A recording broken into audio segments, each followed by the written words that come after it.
Hi, everyone. I'm Eva Yazari. I'm the managing partner of Beyond Capital Ventures. I'm here with Dave and Jayant, and we are going to be discussing their company, Alt Mobility. Alt Mobility is an EV leasing business based in India that has recently entered the Beyond Capital Ventures Fund 3 portfolio. Welcome, Dave. Welcome, Jayant. Great to have you both in this conversation. Thanks, Eva. Thanks. So, as a start, why don't you just start from the ground up? What motivated you to start Alt Mobility? Dan, do you want to take this? Sure. Um, so alt mobility basically by definition is a EV leasing and lifecycle management platform. Essentially, all the founders in the company have their background in renewable energy. So we all had our businesses for setting up solar CNI projects in India since way back 2013-14. And the main selling point for selling cheaper solar electricity was that there was a differential in the tariff of grid electricity versus the solar electricity. So that 2-3 rupees differential delta was the main selling point for the customer without any investment from their pockets. So in 2018-19, we figured out this opportunity in the EV space.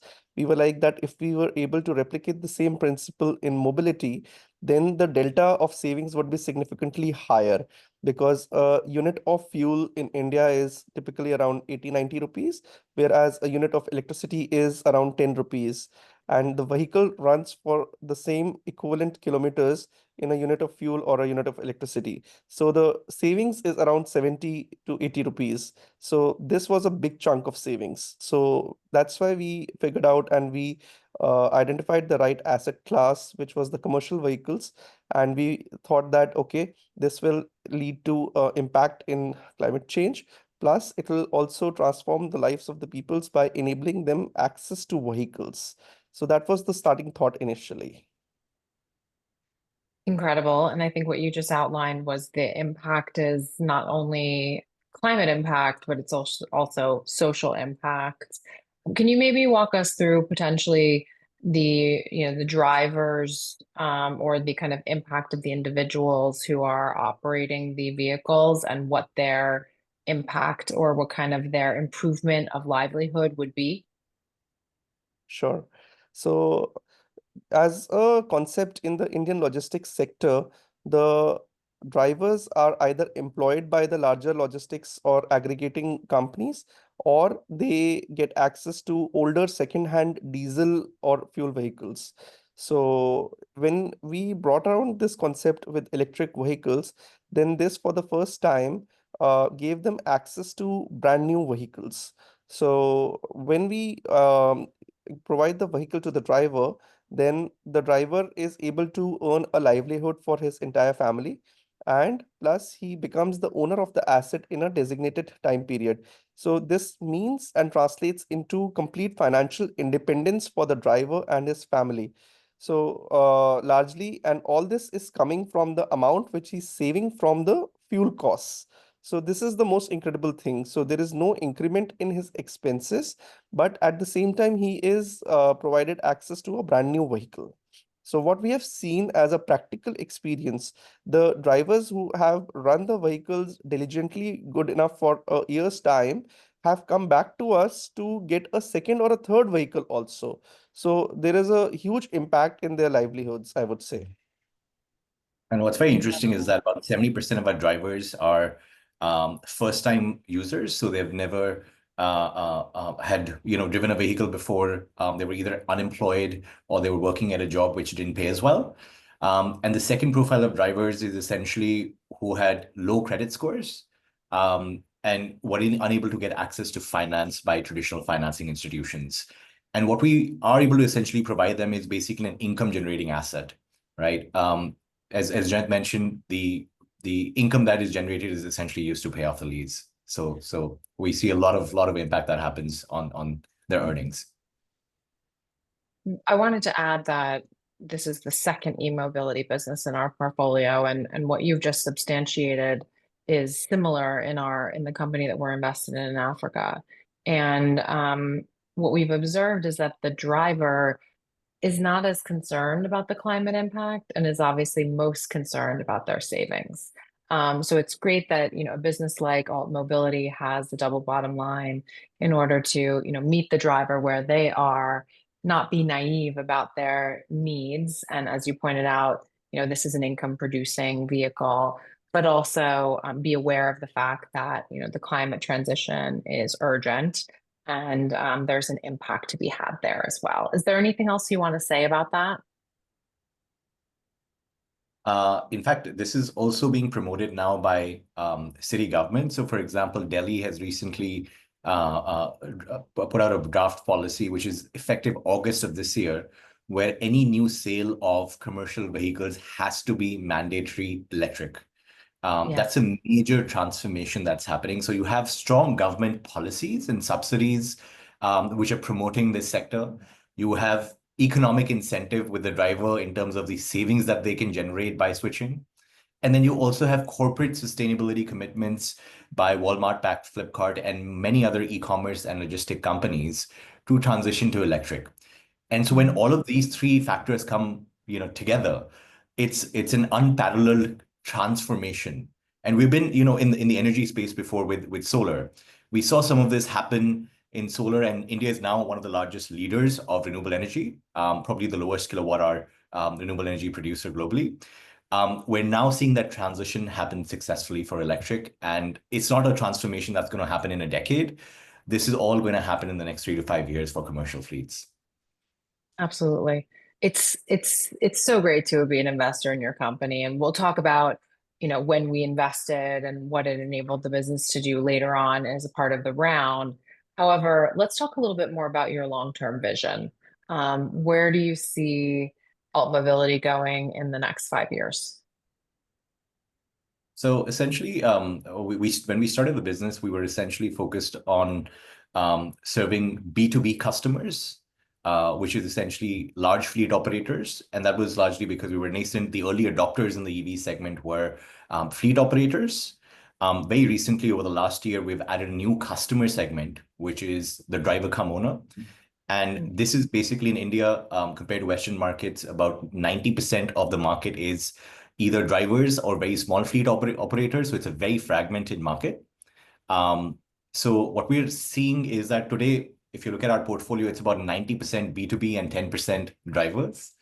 Over the next few years, you will see a transformation happen, not just in the market, but also reflected in our portfolio, where we are anticipating over the next year about 50% of our customer base shifting to drivers, where we are able to really create that social impact directly to the driver come owner segment. So as a part of this expansion, we realize that the credit risk that we take in a B2B is far lower compared to driver segment. But as we're increasing the risk on the credit side, we also realize the urgent need to have more control over the asset. Leasing essentially means it's an asset underwriting play, less of a customer underwriting play, where we're able to take far more bets on lower credit scores, new to credit users, and so on. So as a part of our strategy to improve our asset bankability, there's a lot of focus that the company is doing in terms of standardization of the battery technology, where we're going to be becoming an original design manufacturer, where we're essentially contract manufacturing the battery pack. The IP is already in-house. We've tested the vehicle over the last 3 years and seen extremely strong competence in terms of the performance of the product.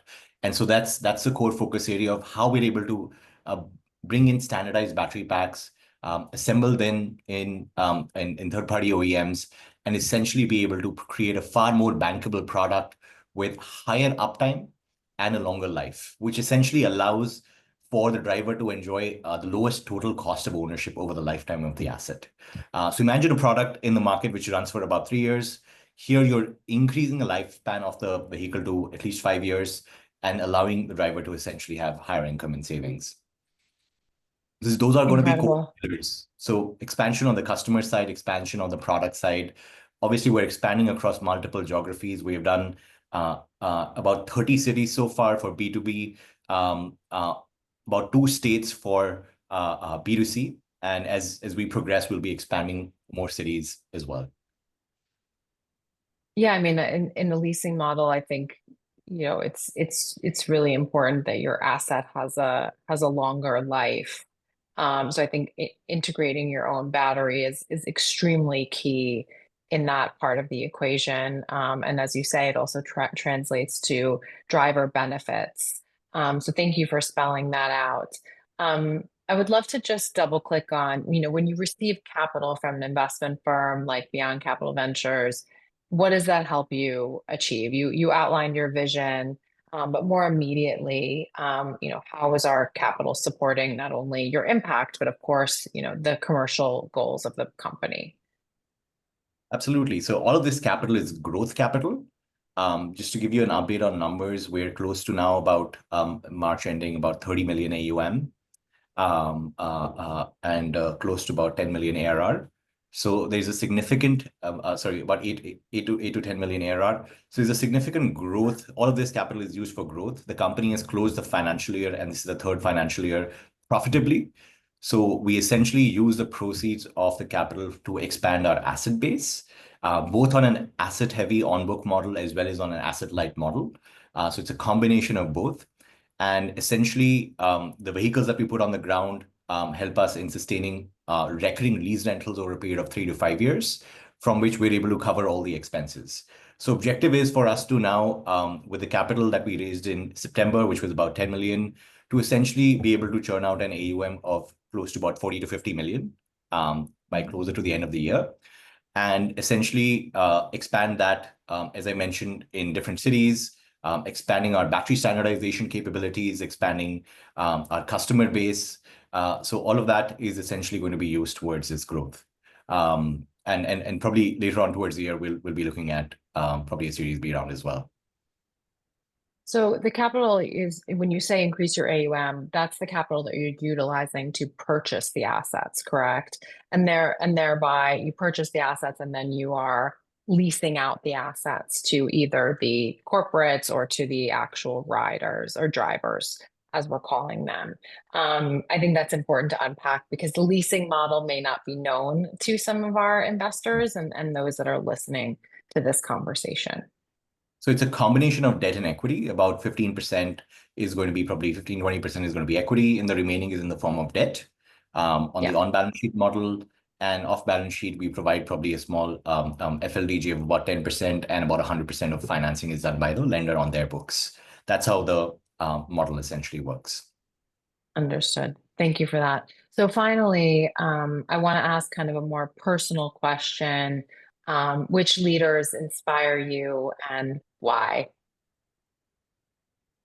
So Go I'll ahead, take Jay. that first. Yeah, so it's not essentially the renowned world leaders or prominent figures which inspire me personally. So I have seen the Indian entrepreneurs grow in the past 30 to 40 years with the expansion of the economy.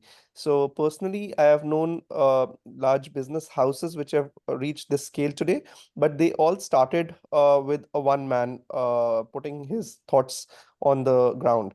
So essentially, all these Indian businesses which have now grown to multi-billion dollar conglomerates and started by a single entrepreneur. So these entrepreneurs are our larger inspiration. So how efficiently they have created the entire ecosystem infrastructure and developed the complete wealth around for the businesses. Dave, Yeah, and do you have an talking answer to talking a that? little again, probably not a specific person as such, but even talking about the EV ecosystem and the founders that are operating here, I think there's a significant amount of resilience because what Jayant was talking about, people who have built the previous companies who've now sustained for about 30, 40, 50 years, decades, right? But also the entrepreneurs that are working in the EV ecosystem who are challenging these incumbents. And essentially across different OEMs that are building new technologies to looking at new infrastructure providers to looking at technology providers, financing players. So all of them are essentially challenging the status quo and facing a lot of heat, because all of them have strong distribution networks, immense amount of capital. We're essentially looking at the transformation of the EV ecosystem and the automotive ecosystem completely here. And so that transformation essentially requires founders to be extremely resilient. We're seeing obviously these struggles real time because we interact with a lot of founders on a day-to-day basis, and we understand their challenges, but we also understand that they're creating something unique. And this transformation also requires a new way of thinking. We're thinking very differently, for example, about how financing will be transformed with the introduction of smart and more connected vehicles, with data being a very, very large play. That's something that incumbents probably don't understand today. And so that resilience is something that I really want to kind of, I admire about the founders that we interact across with the ecosystem. Yeah. I mean, I marvel every single day at the growth in India, and the entrepreneurial growth and the innovation that is coming out of the country. It's why I've dedicated my career to investing in India in part, despite not being from the country. I've been going to the country for 20 years.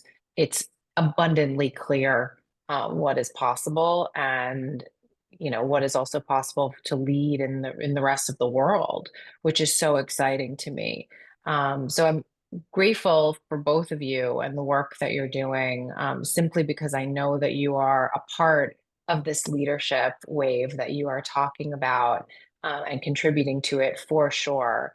And it's an absolute pleasure to have had this conversation. So thank you so much for your time, and thank you for what you've created at Alt Mobility. We at Beyond Capital Ventures are excited to see what's next for you. Thank you both. Thanks, Thanks, Eva. Eva. Super grateful to Uh, have Beyond as part of our team. It's our pleasure. Thanks. Thanks.